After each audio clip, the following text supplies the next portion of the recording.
Galaxy A50s ಬಗ್ಗೆ ಪೂರ್ತಿ ತಿಳ್ಕೊಳ್ಳೋಣ. ಅದಕ್ಕೂ ಮುಂಚೆ ನೀವಿನ್ನು ನಮ್ಮ ಚಾನಲ್ಗೆ ಸಬ್ಸ್ಕ್ರೈಬ್ ಆಗದಿದ್ದರೆ ಸಬ್ಸ್ಕ್ರೈಬ್ ಆಗಿ, ಪಕ್ಕದಲ್ಲಿರೋ ಬೆಲ್ ಐಕನ್ನ ಕ್ಲಿಕ್ ಮಾಡಿ. ಹಾಯ್, ಸ್ಯಾಮ್ಸಂಗ್ ಗ್ಯಾಲಕ್ಸಿ A50s ಇದೊಂದು ಮಿಡ್ ಹ್ಯಾಂಡ್ ಫೋನ್ ಆಗಿರುವಂಥದ್ದು. 23,000ರಿಂದ 25,000 ಒಳಗೆ ಈ ಫೋನ್ ಲಾಂಚ್ ಆಗ್ತಾಯಿದೆ. ಈ ಫೋನ್ನ ಡಿಸೈನ್ ಮತ್ತು ಬಿಲ್ಡ್ ಕ್ವಾಲಿಟಿ ಬಗ್ಗೆ ಮಾತಾಡೋದಾದರೆ, ಡಿಸೈನ್ ಅಂತೂ ಕ್ರೇಜಿಯಾಗಿದೆ ಅಂತ ಹೇಳೋಕ್ಕೆ ಇಷ್ಟಪಡ್ತೇನೆ.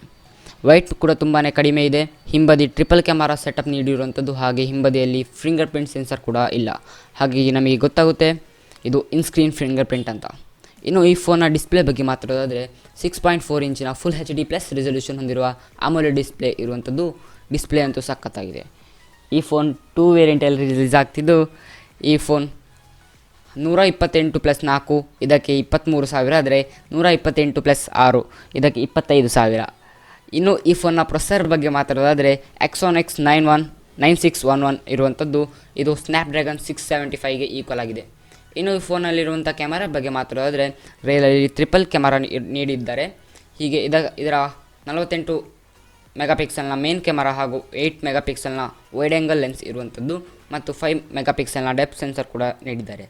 ಫ್ರಂಟ್ ಕ್ಯಾಮರಾ ಬಗ್ಗೆ ಮಾತಾಡೋದಾದರೆ 32 ಮೆಗಾಪಿಕ್ಸೆಲ್ನ ಕ್ಯಾಮರಾ ನೀಡಿದ್ದಾರೆ. ಬ್ಯಾಟ್ರಿ ಬಗ್ಗೆ ಮಾತಾಡಬೇಕಂದ್ರೆ 4000 mAh ಬ್ಯಾಟ್ರಿ ಇರುವಂಥದ್ದು, ಜೊತೆಗೆ 15 ವೋಲ್ಟ್ನ ಫಾಸ್ಟ್ ಚಾರ್ಜಿಂಗ್ ಕೂಡ ನೀಡಿದ್ದಾರೆ. ಇದು ನನ್ನ ಸ್ಯಾಮ್ಸಂಗ್ ಗ್ಯಾಲಕ್ಸಿ A50sನ ಕಂಪ್ಲೀಟ್ ರಿವ್ಯೂ. ಇದರಲ್ಲಿ ಯಾವುದೇ ಡೌಟ್ ಇದ್ದರೆ ಕೆಳಗೆ ಕಮೆಂಟಲ್ಲಿ ತಿಳಿಸಿ.